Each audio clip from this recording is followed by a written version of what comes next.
Lenzuola bianche per accogliere la salma della 27enne uccisa dal fidanzato, lui fa scena muta e resta in carcere, prima di strangolarla l'ha coltellata. Morto un 25enne di Licata per il coronavirus, sospetta anche la morte di un pensionato favarese di 79 anni. Le restrizioni non finiranno a Pasquetta, solo il 16 maggio si valuterà un eventuale passaggio alla fase 2. Arrivano i buoni spesa al comune di Agrigento, Porto Empedocle mette a disposizione un numero di telefono a cui chiedere aiuti, Canicattì regala croccantini per gli animali domestici.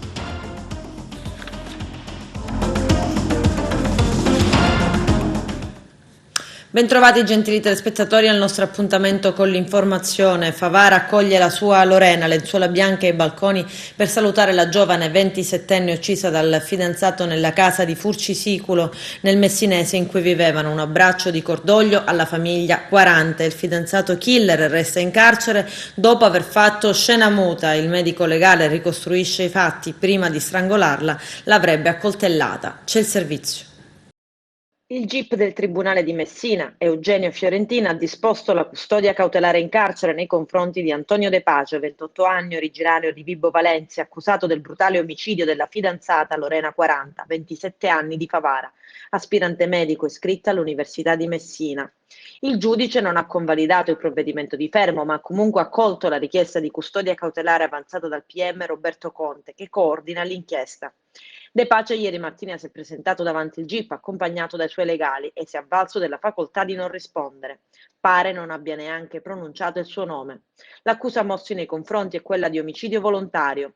Invece, durante un primo interrogatorio a tratti delirante reso agli inquirenti e ai carabinieri della compagnia di Taormina, l'indagato aveva dichiarato di aver ucciso la compagna perché convinto che la stessa gli avesse trasmesso il coronavirus. Tesi questa smentita dall'esito dei tamponi effettuati a entrambi che hanno accertato le negatività al Covid-19. Per questo motivo l'interrogatorio era stato interrotto. Ieri pomeriggio è stata effettuata l'autopsia sulla giovane ragazza all'interno del laboratorio del Policlinico di Messina. Il medico legale Daniela Sapienza ha già dato le prime indicazioni su come si sarebbe consumato l'efferato omicidio. Tutto ha avuto inizio alcune ore prima rispetto alla chiamata fatta dallo stesso assassino, il quale ha ferito all'addome con un lungo coltello da cucina la sua fidanzata, che forse ha perso i sensi. Poi l'ha strangolata a mani nude. Quindi ha vagato per diverso tempo su e giù per la casa, procurandosi anche una serie di ferite ai polsi nel tentativo forse di suicidarsi, probabilmente con lo stesso coltello adoperato per ferire la povera Lorena. Infine, intorno alle 8, la telefonata ai carabinieri di Santa Teresa di Riva, confessando già al telefono di aver ucciso la sua fidanzata. L'omicidio si è consumato nella notte tra lunedì e martedì scorso all'interno dell'abitazione che due giovani condividevano in via delle Mimose, nel piccolo paese di Furcisiculo, in provincia di Messina. Oggi la salma viene trasferita a Favara per l'ultimo saluto. La città commossa accoglie Lorena con il suono delle campane delle diverse parrocchie e con i lenzuoli bianchi, un messaggio di affetto per accompagnarla verso il suo ultimo viaggio. Le ristrettezze dovute all'emergenza coronavirus non permettono di celebrare il funerale e ai cittadini di partecipare. Questo è il modo che i favaresi hanno scelto per dimostrare cordoglio e vicinanza alla famiglia 40. Questo è ciò che ti stringerà per sempre, l'abbraccio della tua città, scrive Sergio Criminisi a commento del disegno che attraverso Sicilian Press ha voluto dedicare alla giovane bella Lorena, vittima della follia umana, uccisa da chi doveva amarla e proteggerla. E da Lorena 40 verrà conferito il riconoscimento speciale Mimosa d'Oro alla memoria, così il Centro Culturale Renato Guttuso di Favara, datore del premio, vuole attraverso la giovane 27enne vittima di femminicidio ricordare tutte quelle donne vittime di violenza. Il capo della Protezione Civile Angelo Borrelli allunga sui tempi, le misure in atto continueranno non solo a Pasquetta ma anche il 1° maggio. Le restrizioni sono destinate a rimanere in vigore ancora per molte settimane. Le previsioni per un'ipotetica fine della quarantena in Italia alle prese con l'emergenza coronavirus si spostano al 16 maggio, solo allora si potrà valutare di passare alla fase 2. È deceduto all'ospedale di Caltanissetta, dove era ricoverato dallo scorso 16 marzo dopo essere risultato positivo al Covid-19, il licatese Francesco Damanti, 52 anni, autotrasportatore. L'uomo, dopo essere rientrato dalla Germania, era transitato dalla Lombardia. Una volta rientrato nella cittadina agrigentina si era sentito male, accusando gravi problemi respiratori. Per questo era stato trasferito con ambulanza nel nosocomio Nisseno, dove si trovava in terapia intensiva. E nell'Agrigentino c'è una crescita lenta di nuovi casi, ma si aspetta l'esito di decine di tamponi. Ci sono i nostri servizi. Il licatese Francesco Damanti, 52 anni, ricoverato all'ospedale Santeria di Caltanissetta dallo scorso 15 marzo, non ce l'ha fatta. È morto ieri sera al reparto di terapia intensiva Covid-19. Nelle ultime ore, a quanto pare, il quadro clinico dell'uomo è precipitato e ci sono state delle complicazioni. All'interno della terapia intensiva si è dunque consumata l'ennesima tragedia, ennesima appunto perché pochissimi giorni fa, sempre nello stesso reparto, è morto il medico del lavoro di Palma di Montechiaro, Lorenzo Vella. Alla famiglia, dice il sindaco di Licata Pino Galanti, giungano i sentimenti di cordoglio da parte mia, della giunta e della intera collettività licatese. Siamo vicini ai familiari del nostro concittadino e pronti a venire incontro alle loro eventuali necessità. Oggi più che mai diciamo a tutti, e lo facciamo alzando la voce perché il monito arrivi meglio: dovete stare a casa, non dovete uscire per le inutili passeggiate o per prendere una boccata d'aria. Il virus non perdona, uccide, e quanto accaduto purtroppo lo dimostra. Dovete rispettare senza se e senza ma i decreti e le ordinanze. Non dobbiamo e non abbiamo altre armi contro il coronavirus. Noi continueremo a lavorare 24 ore su 24 per garantirvi il massimo della protezione dall'infezione, conclude il sindaco Galanti, ma se infrangete le regole tutto sarà inutile. Continuano ad aumentare i casi di pazienti colpiti da coronavirus nella nostra provincia, che vanno a 82, con un notevole aumento dei tamponi effettuati che salgono a 1346. I comuni che hanno visto registrare variazioni sono quelli di Menfi, che sale da 9 contagiati a 10, e quindi Palma di Montechiaro, che vanno da 5 a 6.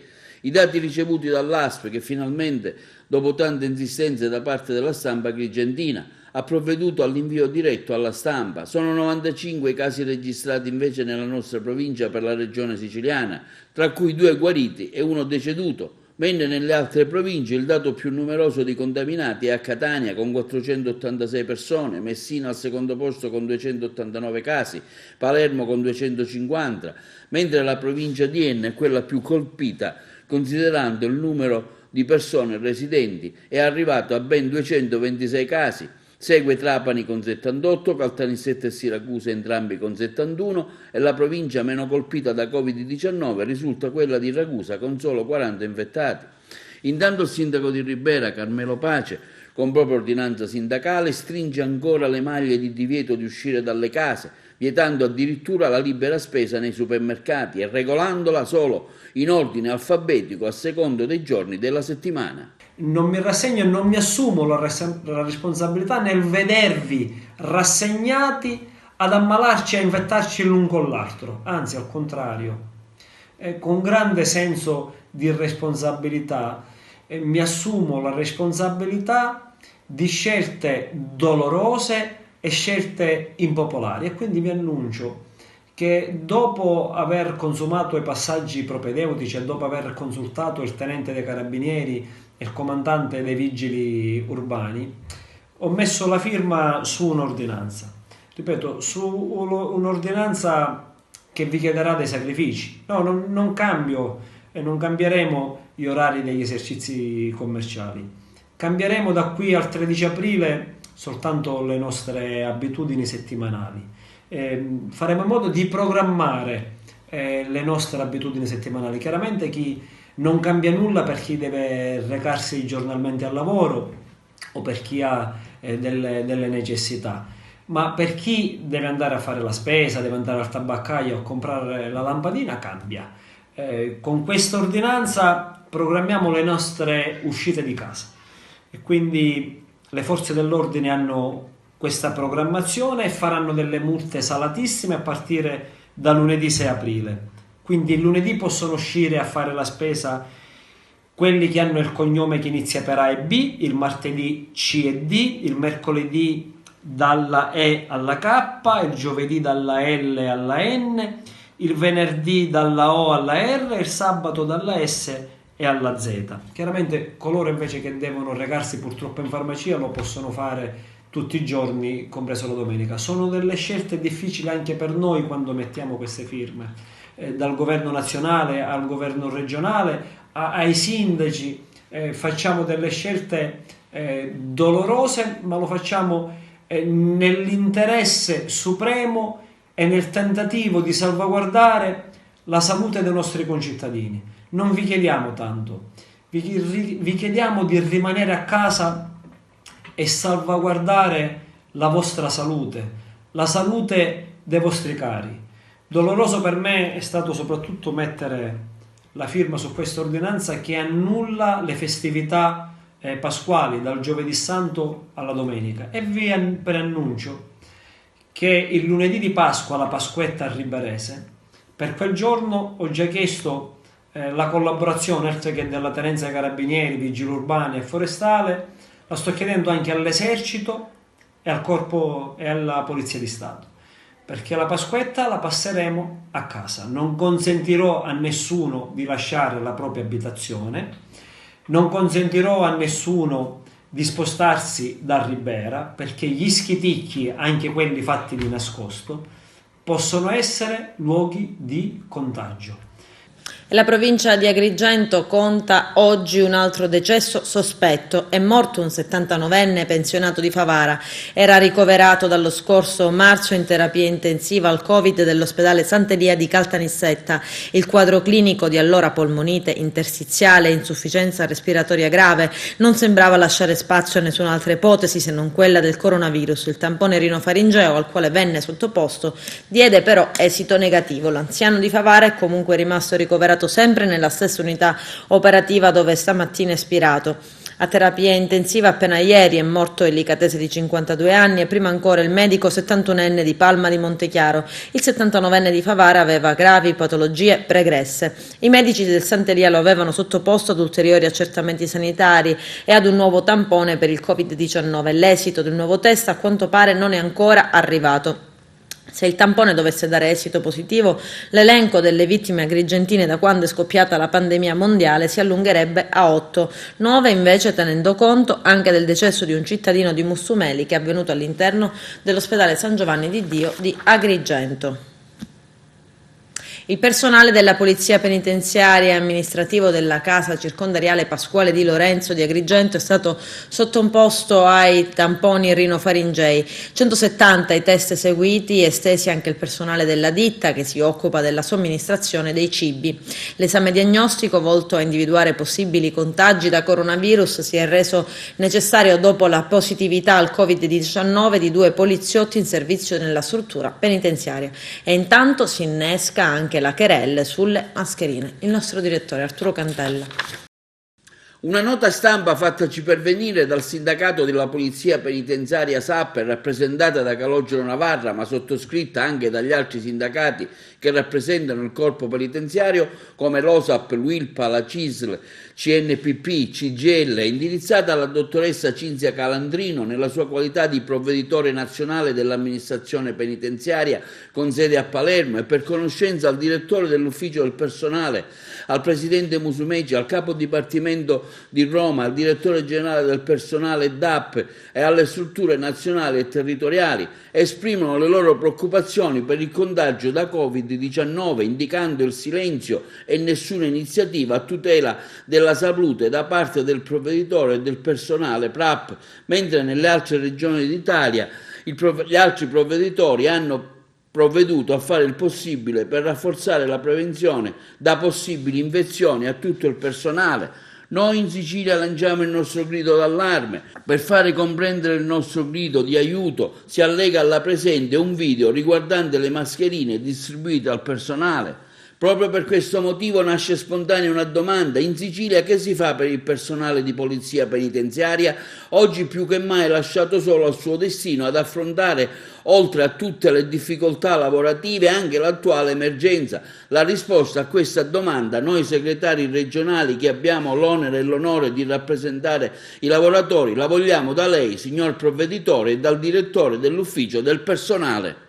La mascherina è durata appena 3 ore e mezza, ovviamente, vuoi per il naso, vuoi per l'alito, si è bucata. Adesso non so cosa dovrei fare,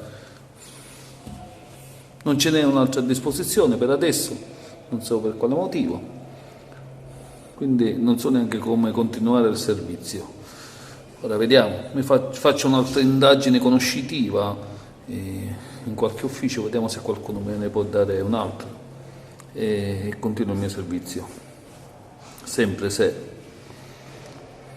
va bene anche quella nuova, ho i miei dubbi. E hanno dovuto acquistare a loro spese le visiere paraschizzi gli infermieri agrigentini. Vediamo. Sono arrivati dopo tanta attesa i primi 200 dei 1500 richiesti DP, dispositivi individuali richiesti, meglio conosciuti come visiere paraschizzi, che sono stati distribuiti nella giornata di oggi agli infermieri del nostro territorio. A comunicarlo il presidente dell'Ordine di Agrigento, dottore Salvatore Chipinti. Già altri 400 saranno in arrivo questa settimana e gli altri a seguire tra qualche giorno. Permetteranno una copertura agli infermieri della provincia. Questi dispositivi sono stati acquistati direttamente con fondi propri dell'ordine stesso. Finalmente sono arrivati le visiere paraschizzi, sono arrivati un carico di 200 dispositivi di protezione individuale che saranno in giornata distribuiti su tutto il territorio. Cercheremo di coprire prima di tutto i reparti o gli infermieri che sono in prima linea. Comunque entro questa settimana arriveranno altri 400 DP fino a un totale di 1500 DP che abbiamo acquistato. Poi se questi non dovessero coprire tutte le necessità del territorio, noi saremo anche in grado di acquistarne degli altri, quindi l'abbiamo già deliberato la settimana scorsa in videoconferenza. Noi cerchiamo di affrontare questa emergenza calcolando anche i potenziali rischi che gli infermieri devono comunque affrontare quotidianamente. È un'emergenza che non guarda in faccia nessuno, un'emergenza sanitaria che non fa distinzione di sesso, di razza, di religione, neanche di età, come abbiamo potuto constatare al nord, e stiamo cercando di prepararci ad affrontarlo nel miglior modo possibile. Nella giornata di ieri si è registrato un inconsueto movimento di persone in giro nella città dei Templi, chi a fare la spesa, chi alla posta, chi in banca. È come se rispetto ad alcuni giorni addietro e forse anche per incauto ottimismo in molti avessero allentato la presa. È vero che dopo oltre 20 giorni di quarantena forzata cominciano a manifestarsi i primi segnali di insofferenza, ma lo ripetiamo, così non va bene. Troppe auto in giro nel centro cittadino, dalla via Tenea a via Dante, dalle zone periferiche come Fontanelle, ma anche a Villaggio Mosè. I controlli delle forze dell'ordine proseguono e così sarà anche per molto tempo. I numeri in Sicilia rispetto alle zone del nord sono notevolmente inferiori, ma è pur vero che si attende ancora il famoso picco di contagi che potrebbe manifestarsi già a partire da questa settimana. E adesso vi mostriamo una raccolta di video ironici sull'Italia a casa e l'apertura alle passeggiate con i bimbi, che vale però solo nelle altre regioni. Guardate.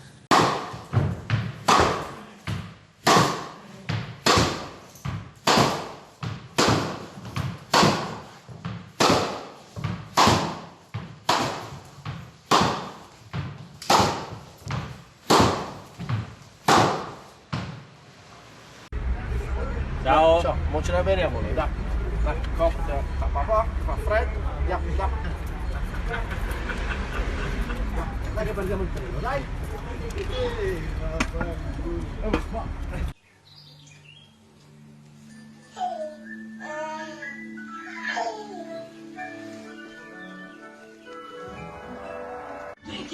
C'è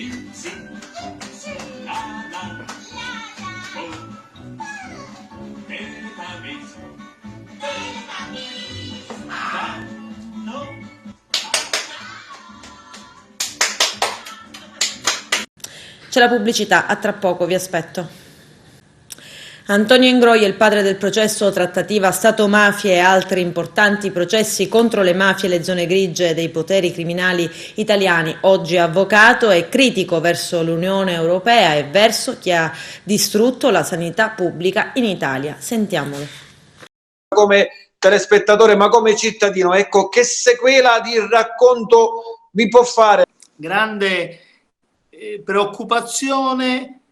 Devo dire anche un po' grande disorientamento, perché molti italiani si sono ritrovati nel pieno di questa emergenza senza neanche rendersene conto, e quindi la reazione di molti italiani non è stata una reazione disciplinata. Lo Stato italiano si è trovato impreparato di fronte a un'emergenza in effetti dalle proporzioni imprevedibili, però forse lo Stato doveva farsi trovare più pronto. Ci ha colto di sorpresa tutti, anche nazioni che alla vigilia si presentavano come dei modelli da seguire e perseguire, quindi figuriamoci noi che al sud scontiamo più di mezzo secolo di errori e di quanto ci viene consegnato adesso. Più preoccupante, che ha costituito per me, diciamo, ma poco consolante, la conferma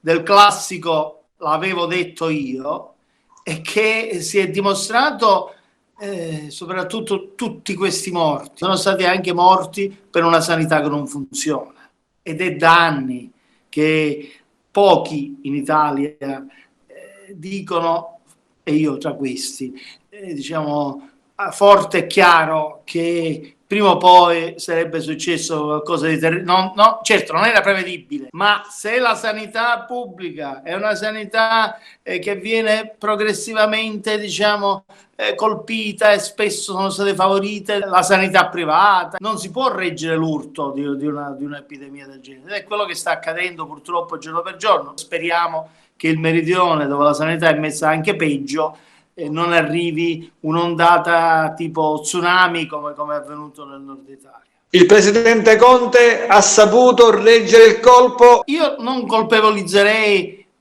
diciamo Conte, certo Conte però è il vertice del governo, e quindi ha comunque, al di là delle responsabilità soggettive, la responsabilità oggettiva. Quindi l'impreparazione dello Stato italiano, la superficialità, le decisioni ondeggianti, c'è quella malaugurata fuga di notizie che determina, si sa quello che è accaduto, la fuga dal nord, e il sud, diciamo, ne ha pagato le conseguenze. Beh, tutte queste cose, io non voglio puntare all'indice accusatore dicendo è colpevole Conte di tutto, ma certamente in quanto responsabile politico di vertice ne porta la responsabilità politica. In Europa e nel mondo chi ci tira da un lato, chi ci vuole propendenti dall'altro, chi ci aiuta bonariamente oggi per ottenere domani. Insomma, siamo diventati il terreno di gioco di interessi più grossi di noi, oppure no? Purtroppo ancora una volta è proprio come lei dice, è proprio così.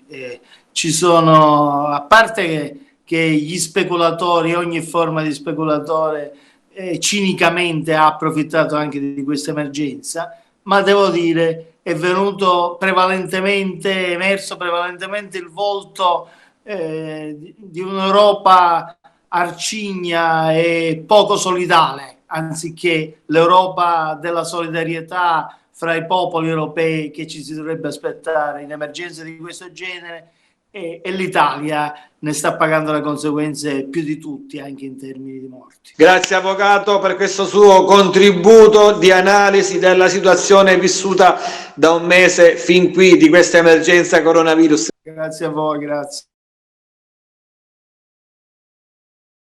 Sono arrivati i bonus spesa per le famiglie senza reddito residenti al comune di Agrigento. Scopriamo chi può farne richiesta e come. Arturo Cantella. Sono stati pubblicati gli avvisi che si rivolgono agli esercenti commerciali e ai cittadini per poter partecipare al procedimento di distribuzione dei buoni alimentari e dei buoni per acquistare i beni di prima necessità insieme ai farmaci. Sul sito del Comune di Agrigento troverete le informazioni necessarie per partecipare a questa procedura che interessa la prima parte delle somme che verranno erogate ai soggetti che attualmente sono privi di qualsiasi forma di sussidio economico. Sono dei voucher del taglio ciascuno di 20 euro che potranno essere distribuiti fino a un massimo di 80 euro mensili per ciascun componente del nucleo familiare. In questa prima fase l'avviso è rivolto ai soggetti privi di qualunque fonte di reddito. Da oggi fino al 7 aprile è possibile richiedere, semplicemente scrivendo un'email al Comune di Agrigento, i buoni spesa che il governo ha previsto per aiutare le persone che in questo momento non possono andare a fare la spesa. Ad Agrigento sono arrivati 444.000 euro che la nostra amministrazione deve spendere con l'obbligo di aiutare chi in questo momento transitorio di emergenza è in difficoltà. E in questo piccolo video voglio spiegare un po' quali sono i requisiti e le modalità per accedere a questa misura. È tutto molto semplice, però vi invito a condividere questo video con chiunque ne possa trarre beneficio. Prima di tutto bisogna andare sul sito del Comune di Agrigento e scaricare i moduli di richiesta di accesso a questa istanza di aiuto economico, moduli che fra l'altro metterò anche nella pagina del Movimento 5 Stelle Nuova Agrigento, in cui dichiarerete di avere i requisiti che il Comune di Agrigento ha identificato. I requisiti sono due. Il primo è quello di non percepire nessun reddito da lavoro, un reddito da renta finanziaria, e il secondo è di non essere beneficiario di una delle formule di assistenza sociale statale, come ad esempio il reddito di cittadinanza, il REI o la cassa integrazione. Se rispettate questi due prerequisiti, compilate il modulo con il vostro nominativo e quello dei componenti della vostra famiglia e inviate tutto all'indirizzo sostegnoalimentare@comune.agrigento.it. In questo modo il Comune vi risponderà in qualche giorno, spero nel tempo più breve possibile, e il nostro Comune di Agrigento ha previsto dei buoni spesa da 20 euro che potranno essere ricevuti per singolo individuo fino ad 80 euro al mese. Se siete in queste situazioni fate accesso a questo fondo e vediamo tutti insieme di uscire al più presto possibile da questo momento terribile.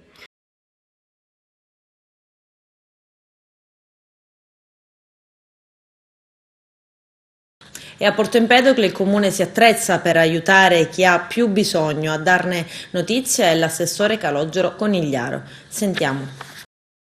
Nell'ambito dell'emergenza sanitaria dovuta alla pandemia del Covid-19, l'amministrazione comunale di Porto Empedocle ha voluto istituire un telefono aiuto per i cittadini che versano in situazioni di grave disagio per motivi sanitari o sociali in quanto non autosufficienti. Il numero del telefono aiuto è il 347 631 7187. Sarà attivo dalle 9 alle 13 dal lunedì al venerdì con un operatore del comune che lavorerà in modalità smart working in stretto contatto con i responsabili del COC e le associazioni di volontariato.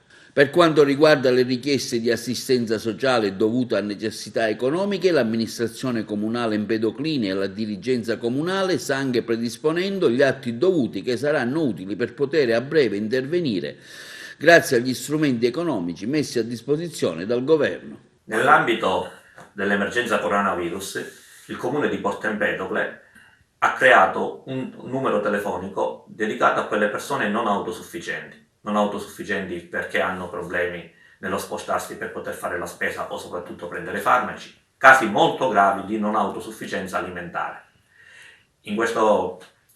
Per questa problematica abbiamo creato un coordinamento che va con le associazioni di volontariato sanitario e con le associazioni di volontariato sociale.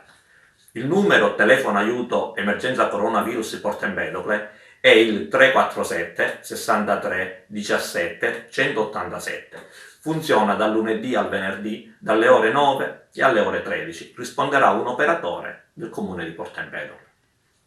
Per quanto riguarda gli interventi del Comune di Porto Empedocle, invece, gli uffici stanno lavorando, stiamo vedendo come realizzare i criteri di erogazione e a breve speriamo di darvi una comunicazione in tal senso. Continuano i lavori di sanificazione del comune e degli uffici comunali, grazie anche al coordinamento dell'assessore Monaco. Col sindaco c'è una perfetta sinergia, ci sentiamo ogni giorno e speriamo che presto questa emergenza appartenga al passato. Ringrazio tutti coloro che nel volontariato ci stanno dando una mano, ringrazio le associazioni di volontariato sanitario, la Croce d'Oro, l'Emergenza Life, SR Lance, ringrazio poi tutti quelli del mondo del volontariato sociale, quindi Caritas, San Vincenzo, tutti i parroci. Stiamo tentando di affrontare tutta questa problematica come comunità. Ringrazio ovviamente il sindaco che in questi momenti difficili non è mai mancato, ci ha sempre dato il suo apporto e la sua guida.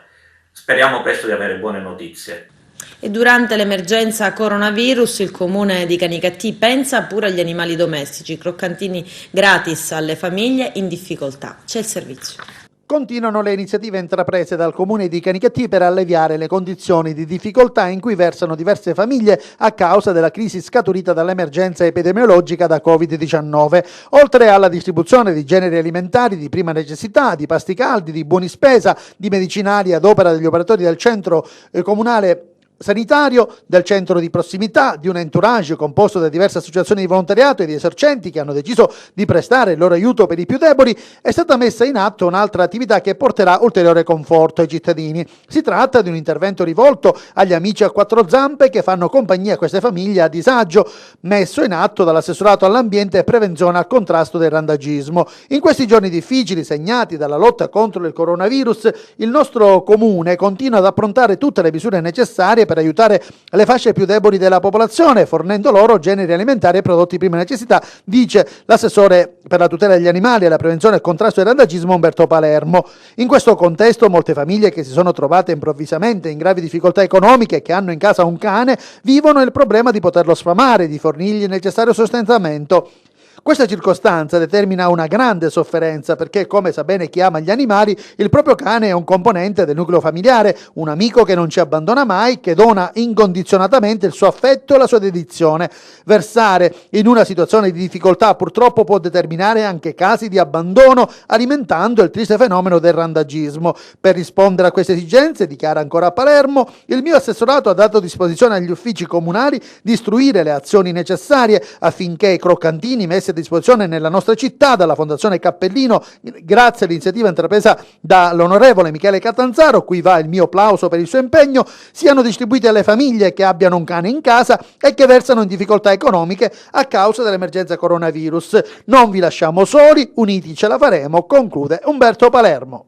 Con questo è tutto, termina qui l'edizione del telegiornale. Grazie per la gentile attenzione e per essere stati con noi. Prima della sigla c'è un video per voi. A presto. Cara Marta, per un po' di tempo non possiamo vederci più perché dobbiamo rimanere a casa, perché non possiamo uscire da casa. Però possiamo leggere un libro, possiamo scrivere, anzi, non vedo l'ora che tu mi scriva, come io scrivo regolarmente tutti i giorni a te. È l'unica cosa che ci rimane per poterci mettere in contatto. E allora proverò a finire il testo teatrale che avevo iniziato. Sì, lo finirò, lo finisco.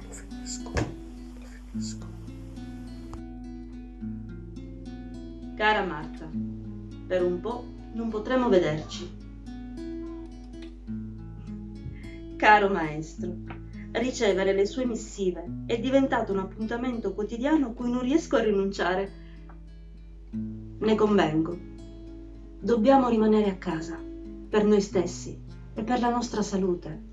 Leggere un libro, va bene. Come mi trovai a scrivere in un'altra mia missiva: caro maestro, stia di buon umore. I nostri cuori battono all'unisono e non si fermeranno mai. Stia bene, mio mentore. A presto. Voglio sue notizie.